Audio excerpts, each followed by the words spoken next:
जो पहले ज़माने में जो क्वेश्चन हुआ करते थे, पूछे जाते थे, उस तरह के क्वेश्चन अभी नहीं पूछे जाते, तो अलग किस्म के पूछे जाते हैं। तो उसी तरह से हमने आपके लिए 50 क्वेश्चंस लाए हैं और इसमें से बहुत सारे ऐसे क्वेश्चंस हमने डाले हुए हैं जो पिछले सालों में पूछे जा चुके भी हैं। तो आइए स्टार्ट करते हैं। सबसे पहला क्वेश्चन है, what is the atmospheric of oxygen? तो ऑक्सीजन मालिक्यूल की एटमॉस्फेरिक कितनी है? तो आपको बता दूँ, ऑक्सीजन मालिक्यूल की एटमॉस्फेरिक 2 है। ओके, तो क्वेश्चन नंबर 2 यहाँ पर आंसर करें जल्दी से। The number of wave crust passing through a point in a unit time is called. तो वेव आपने देखी होगी, जो वेव जाती है क्रॉसिंग यूनिट टाइम, तो इसको हम कहते हैं क्या? फ्रीक्वेंसी। ओके, तो question number 3, which of the following country is known as the country of winds? तो कंट्री ऑफ विंड्स किसको कहा जाता है? डेनमार्क को कंट्री ऑफ विंड्स कहा जाता है। ये क्वेश्चन पूछे गए हैं और इस तरह के क्वेश्चन पूछे भी जाते हैं। Which of the following is an example of inexhaustible natural resources? Inexhaustible हुआ जो खत्म नहीं होती, यानी इसका मतलब रीन्यूएबल रिसोर्सेज। रीन्यूएबल रिसोर्सेज कौन सी है इसमें? एयर, जो खत्म नहीं होती, इनएग्जॉस्टिबल रिसोर्सेज। बाकी तीनों जो है वो एग्जॉस्टिबल रिसोर्सेज हैं। तो क्वेश्चन नंबर 5 का आंसर करें, which of the following friction is also known as kinetic friction? तो इनमें से कौन सी फ्रिक्शन को काइनेटिक फ्रिक्शन कहा जाता है? तो इसका राइट आंसर है सी। जो स्लाइडिंग फ्रिक्शन है इसको काइनेटिक फ्रिक्शन भी कहा जाता है। क्वेश्चन नंबर 6 का आप जल्दी से आंसर करें। The complete breakdown of pyruvate to keep carbon dioxide water energies in a cell called takes place. तो आपको ये क्या बता रहा है? यानी पायरुवेट जो होता है, इसको तोड़कर जो कार्बन डाइऑक्साइड वाटर एनर्जी बनाते हैं, यानी ये बात चल रही है रेस्पिरेशन की। तो ये रेस्पिरेशन जो है कहाँ पर होती है? माइटोकॉन्ड्रिया में होती है। एनर्जी बनती है और स्टोर होती है कहाँ पर होती है? माइटोकॉन्ड्रिया, जिसको power house of the cell भी कहा जाता है। तो इसके बाद बता दो, क्लोरोप्लास्ट जो किचन ऑफ द सेल भी इसको कहते हैं। इसके अंदर ग्रीन कलर का पिगमेंट क्लोरोफिल होता है, जो सनलाइट को ट्रैप करता है, फोटोसिंथेसिस में हेल्प करता है, खाना बनाने को, प्लांट में जो फूड बनता है उसमें हेल्प करता है। इसके बाद गोल्गी एपरेटस, ये ऑर्गेनली है सेल की। साइटोप्लाज्म सेल का इंटरनल एरिया होता है, न्यूक्लियस के बाहर का जो एरिया होता है सेल वॉल के, सेल मेम्ब्रेन वॉल के अंदर, उसको साइटोप्लाज्म कहते हैं। क्वेश्चन नंबर 7 की बात करें, which of the following has the lowest energy in an electromagnetic spectrum? के हिसाब से अगर हम देखें तो सबसे लोएस्ट एनर्जी किसकी होती है? रेडियो वेव्स में सबसे लोएस्ट एनर्जी होती है। Okay, the amount of electric charge flowing per second. तो आपको पता है amount of electric charge flowing per second को सिंपल सी टर्म में आपको जल्दी से बताना है, इसको क्या कहते हैं? इसको हम कहते हैं इलेक्ट्रिक करंट। तो इलेक्ट्रिक करंट की यहाँ पर डेफिनेशन ही है, amount of electric charge flowing per second is called electric current. ये क्वेश्चन पूछा गया है पीछे किसी एग्जाम में। Chemical symbol of Ag? तो Ag का सिंबल बहुत सिंपल है। Ag किसका सिंबल है केमिकल? तो ये है Ag, सिल्वर का सिंबल है। ओके, व्हाट डज द, मैंने एक्सप्लेनेशन नहीं लाई है क्योंकि वीडियो बहुत लंबी हो जाती है तो अपलोड होने में प्रॉब्लम होती है। तो नेक्स्ट मैं वीडियो में एक्सप्लेनेशन लेकर आऊँगा। टाइम भी कम यहाँ में आप लोगों का मैं ज़्यादा लेना नहीं चाह रहा हूँ, इसलिए एक्सप्लेनेशन ज़्यादा मैंने रखी नहीं है। What does the letter H in the ozone depleting gas HFC indicates? तो जोन जो है H का क्या यहाँ पर मतलब है? जल्दी से इस क्वेश्चन को मैं थोड़ा सा चेंज कर देता हूँ, मिस टाइप हो गया क्वेश्चन। तो एक्चुअल में यहाँ पर CFC की बात चल रही है। तो C लेटर का क्या मतलब है? तो यहाँ पर C का मतलब है क्लोरो। तो CFC जो होती है क्लोरोफ्लोरोकार्बन, जो ओजोन डिप्लीटिंग गैस है। Okay, next, which of the following instrument is used to measure the atmospheric pressure? तो प्रेशर को मेजर करने के लिए यूज होती है जो, उसको हम कहते हैं अपना बैरोमीटर। ओके, थर्मोमीटर टेम्परेचर को मेजर करता है, एमीटर करंट को मेजर करता है, और एनीमोमीटर विंड की स्पीड को मेजर करता है। कुछ समझ आया? ठीक है, करंट है, विंड है, heat, pressure. Okay, which of the following device is used to measure the electromotive force of a given cell? तो electromotive force of a given cell, this is potentiometer. Question number 13, which of the following organ is known as food pipe in human body? बहुत simple question है। Food pipe oesophagus को कहते हैं, ठीक है। Trachea को wind pipe कहते हैं, और स्टोमैक जो है इसके अंदर HCl होता है, हाइड्रोक्लोरिक एसिड HCl, तो जो बहुत ही इसका pH लो होता है। गाल ब्लैडर में जो बाइल जूस होता है, जो लीवर प्रोड्यूस करता है, वो स्टोर होता है गाल ब्लैडर में। तो यहाँ पर फूड पाइप ओसोफेगस को कहा जाता है। Which of the following vitamin also known as biotin? तो बायोटिन B7 को कहते हैं। विटामिन से क्वेश्चन तो बनता ही है, बायोटिन यहाँ B7 को कहा जाता है। Question number 15, the rate of change of velocity with respect of time? बहुत सिंपल है, rate of change of velocity with respect of time acceleration को कहते हैं, ठीक है। इस तरह के क्वेश्चन डेफिनेशन के पूछे जा सकते हैं। एक्सेलरेशन को क्या कहते हैं? Which of the following term denotes disease outbreak that spread across the countries? Across the country, ऐसी बीमारी जो कंट्रीज में जितनी पूरी दुनिया में फैल जाए, इसको पैंडेमिक कहते हैं, ठीक है, पैंडेमिक। तो विच of the following unit is an example of CGS? तो CGS सिस्टम की यूनिट कौन सी यूनिट है? तो ये है आपके यहाँ पर आई थिंक सेंटीमीटर, यस, इस centimetre. Okay, question number next 18, which of the following is an example of amorphous solid. Amorphous solid कौन सा है इसमें? आई थिंक रबड़ इज द राइट आंसर। एक बार चेक कर लेते हैं। यस, रबड़ इज अमॉर्फस सॉलिड, रबड़ को कहा जाता है। In ozone which layer is termed as good ozone. Good ozone यानी गुड जोन का मतलब है कि ओजोन लेयर जहाँ पाई जाती है, तो ओजोन लेयर स्ट्रेटोस्फीयर में पाई जाती है। तो ये आपको याद रखना है। Which are the most abundant gas in earth atmosphere में सबसे ज़्यादा नाइट्रोजन होती है। नाइट्रोजन बहुत सिंपल क्वेश्चन है, जो लगभग 75% होती है। तो ऑक्सीजन जो है 21%, ये सॉरी 78% और 21% ऑक्सीजन और 1% जो है आर्गन। तो बाकी कार्बन डाइऑक्साइड जो है वो 0.003% होती है।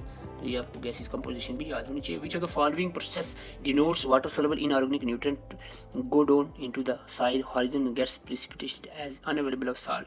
तो ये बहुत सिंपल क्वेश्चन है। तो इसको लीचिंग कहते हैं। लीचिंग, ये लीचिंग का प्रोसेस है। Which of the following process denotes the water soluble inorganic nutrients. तो वाटर सॉल्युबल इनऑर्गेनिक न्यूट्रिएंट जो नीचे की तरफ जाते रहते हैं साइल के अंदर, इसको हम लीचिंग कहते हैं। Which of the following vitamin also known as thiamine. बहुत सिंपल ऑफ थायमीन B1 को कहते हैं। क्वेश्चन अभी पूछा भी गया था, B1 को थायमीन कहा जाता है। Which of the following example of vector quantity. The vector scalar quantities मैंने एक वीडियो में आपको बताई थी। तो यहाँ पर मोमेंटम जो है इज अ वेक्टर क्वांटिटी। तो इसका आंसर आप जल्दी से खुद करें, बहुत सिंपल क्वेश्चन है। What is the chemical symbol for the sodium. Sodium का केमिकल सिंबल क्या है? तो सोडियम का Na। This is sodium chemical symbol. What is the atomicity of the helium. Helium की एटॉमिसिटी क्या है? तो हीलियम सिंपल आप कैसे लिखते हो? हीलियम ऐसे लिखते हो। ऑक्सीजन कैसे लिखते हो? इसमें कितने एटॉमिसिटी है? इसकी 2। हीलियम ऐसे लिखते हो तो इसकी एटॉमिसिटी कितनी है? 1। इसमें कोई मैं ज़्यादा फिजिक्स पे इतना बोलूँगा नहीं, बायोलॉजी के बैकग्राउंड टीचर हूँ मैं 5-6 साल, तो इसीलिए autotrophic nutrition is found only in. तो ऑटोट्रॉफिक न्यूट्रिशन क्या होती है? जो फोटोसिंथेसिस के थ्रू प्लांट्स फूड बनाते हैं, खुद अपना फूड बना सकते हैं जो ऑर्गेनिज्म, इस प्रोसेस ऑफ न्यूट्रिशन को ऑटोट्रॉफिक कहते हैं। तो ग्रीन प्लांट में ऑटोट्रॉफिक न्यूट्रिशन देखने को मिलती है। बाकी सब में बर्ड, मैमल, फिश वगैरह में हेटेरोट्रॉफिक मोड ऑफ न्यूट्रिशन होती है। What type of energy source is solar energy. तो सोलर एनर्जी किस तरह की एनर्जी है? Non conventional. ठीक है, जितने भी नॉन रीन्यूएबल और रिन्यूएबल सोर्स पड़ी, नॉन रीन्यूएबल और रीन्यूएबल, जो भी रीन्यूएबल सोर्सेज होती हैं जो यानी ख़त्म नहीं होती एक साथ से, तो उसको नॉन कन्वेंशनल ही कहा जा सकता है। ठीक है, एंड इनएग्जॉस्टेबल भी कहा जा सकता है। तो यहाँ पर देखो कन्वेंशनल और एग्जॉस्टेबल ये दोनों एक ही चीज़ मान सकते हैं। इसको हम नॉन रीन्यूएबल सोर्सेज कह सकते हैं। तो बाकी नॉन रीन्यूएबल यहाँ पर लिखा है, ये तीनों एक ही होगी, एक ही बात है। ठीक है, एग्जॉस्टेबल कहो, कन्वेंशनल कहो, नॉन रीन्यूएबल कहो, एक ही बात है। नॉन कन्वेंशनल यहाँ पर अलग हो जाता है। Which are the following example of mineral fuel. इनमें से मिनरल फ्यूल कौन सा है? मिनरल फ्यूल जो है मिनरल भी है और फ्यूल भी है। इसको कोल को मिनरल फ्यूल कहा जाता है, coal. Which are the following law state that every action there is an equal and opposite reaction. बहुत सिंपल है न्यूटन का लॉ कि every action there is an equal and opposite reaction, that is Newton's third law. Okay, question number next is 31। Which of the following particle has no electrical charge. इनमें से कौन सा particle इसमें कोई electrical charge नहीं होता? जल्दी से आंसर करें। न्यूट्रॉन में कोई इलेक्ट्रिकल चार्ज नहीं होता। उसके बाद बात करें डेंगू इज काज्ड बाय। तो डेंगू बीमारी किससे होती है? डेंगू वायरस से होती है। तो dengue is a viral disease. Bacterial disease ये आपको याद है, एक सेकंड में वीडियो पास करके इसको एक बार नजर लगा लो। बैक्टीरियल डिजीज में पहले भी बता चुका हूँ, लेकिन अभी नहीं याद, आपने याद नहीं की है अभी तक, मुझे पता है। तो ये आपने याद रखना है DTT, PPP और CL। ये 8 बीमारियाँ हैं बैक्टीरियल। टोटल 8 नहीं है, इंपॉर्टेंट 8 ही है, यही अक्सर आपको देखने को मिलती है। तो इन 8 का नाम और इनके कॉजेटिव एजेंट किससे होती है बीमारी, आप जल्दी से याद कर लो। ठीक है, टाइफाइड, टेटनस, ट्यूबरकुलोसिस, तो इनके causative agent. Okay, which of the following is not an infectious disease. तो इन्फेक्शियस इसमें से ये स्कर्वी नहीं है, ये विटामिन C की कमी से होती है स्कर्वी। तो बाकी तीनों इन्फेक्शियस है। टाइफाइड भी इन्फेक्शियस है, ये भी, और डेंगू इन्फेक्शियस है। ओके, क्वेश्चन नंबर 34 की अगर हम बात करें, 34 क्या कह रहा है? Stress is in SI unit is express. Stress की SI यूनिट पूछी जा रही है। तो SI यूनिट में स्ट्रेस एक्सप्रेस कैसे होता है? Newtons per square metre. Newtons per square metre stress, newtons per square metre. Which of the following metal is mostly used for filament of electric bulb. ये इलेक्ट्रिक बल्ब में आपको जो यहाँ पर टंगस्टन यूज होता है, जिसका बहुत ही हाई मेल्टिंग पॉइंट होता है, इसलिए ये यूज होता है बल्ब के अंदर tungsten. Which law is also called law of inertia. तो लॉ ऑफ इनर्शिया हम कहते हैं न्यूटन के फर्स्ट लॉ को लॉ ऑफ इनर्शिया भी कहा जाता है। फर्स्ट लॉ ऑफ न्यूटन को लॉ ऑफ इनर्शिया कहा जाता है। Which among the following is the biodegradable. जिसको माइक्रो ऑर्गेनिज्म खत्म कर देते हैं, ऐसे वेस्ट की बात चल रही है। तो पेपर जो है बायोडिग्रेडेबल कैटेगरी में आता है। ये कहीं भी आप डाल दो पेपर ही है। पेपर किससे बनता है? Would say. तो वुड क्या है? वुड जो है बायोडिग्रेडेबल वेस्ट है। बायोडिग्रेडेबल सब्सटेंस है, तो अगर आप वेस्ट में डालोगे तो ये खत्म हो जाएगा। बाकी DDT केमिकल है, प्लास्टिक, एल्युमिनियम, ये सारे नॉन बायोडिग्रेडेबल वेस्टेज हैं। Which of the following is act like a fuel in our body, तो हमारे बॉडी में एनर्जी को देता है, कार्बोहाइड्रेट से हमें एनर्जी मिलती है, तो इसीलिए हम इसको act as a fuel in the body कह सकते हैं। Name of the part of the human body in which the most of the digestion occur, तो आपको बता दें डाइजेस्टिव सिस्टम की सबसे इंपॉर्टेंट पार्ट जो है डाइजेस्टिव सिस्टम का, जिसमें डाइजेशन कंप्लीट भी होती है और सबसे ज़्यादा डाइजेशन होती है स्मॉल इंटेस्टाइन में। Okay, largest part of alimentary canal भी स्मॉल इंटेस्टाइन है, जो 6 मीटर से ज़्यादा लंबा होता है। Which blood cell are called soldier of the body, soldier of the body हम WBC को कहते हैं, क्योंकि इम्यूनिटी में हेल्प करता है, बॉडी को प्रोटेक्ट करता है और डिजीज से, जो बाहर से जर्म्स आए थे उनको किल करने की कोशिश करता है, बॉडी को डिफेंस प्रोवाइड करता है। What is the basic unit of our neural system, तो न्यूरल सिस्टम की बेसिक यूनिट न्यूरॉन है, न्यूरॉन। ठीक है, अगर आपको एक्सक्रीटरी सिस्टम की बेसिक यूनिट पूछा जाए, किडनी की बेसिक यूनिट पूछा जाए तो नेफ्रॉन कह सकते हो। ठीक है, तो neuron neural system, nerve system की बेसिक यूनिट है neuron, nerve cell. Who discover the radio activity, radio activity किसने डिस्कवर की है? हेनरी बेकवेल ने डिस्कवर की है। तो ये कुछ क्वेश्चन यहाँ पर मैं रिपीटेड ला रहा हूँ ताकि आपको याद रहें। ठीक है, वीडियो देखने से क्या होगा, याद रखने से काम बनता है। What is the pH of water, water का pH 7 होता है। ठीक है, ब्लड का कितना होता है? ब्लड का 7.4 होता है। Which of the following help in the blood clotting, the blood clotting vitamin के, बहुत जल्दी से आप आंसर करें, विटामिन के ब्लड क्लॉटिंग में हेल्प करता है। तो विच of the following is example of Newton's third law of motion, तो थर्ड लॉ की every action is equal opposite reaction, तो ये है gun coils when bull fire from it. Which element is present in all acid, तो हर एक acid में आपको hydrogen देखने को मिलेगा।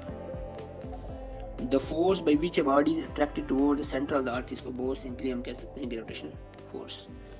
Upward force of floating body is called upward force of floating body को बुयांसी कहते हैं। Okay, the drying of the wet cloth in example आता है, ड्राइंग ऑफ वेट क्लॉथ को हम कह सकते हैं, ये एग्जांपल है आपकी इवेपोरेशन की। Which of the following instrument is to use to measure electric current, electric current को मेजर करके एमीटर, मैं भी पहले ही बता चुका एमीटर यूज होता है। तो आपको बता दूं यहाँ पर हाइड्रोमीटर वाटर से रिलेटेड है, एनीमोमीटर विंड से, और एमीटर करंट और वॉट मीटर भी करंट से रिलेटेड है। तो 50 क्वेश्चंस हैं, बहुत फास्टली मैंने यहाँ पर कवर किए हैं। नेक्स्ट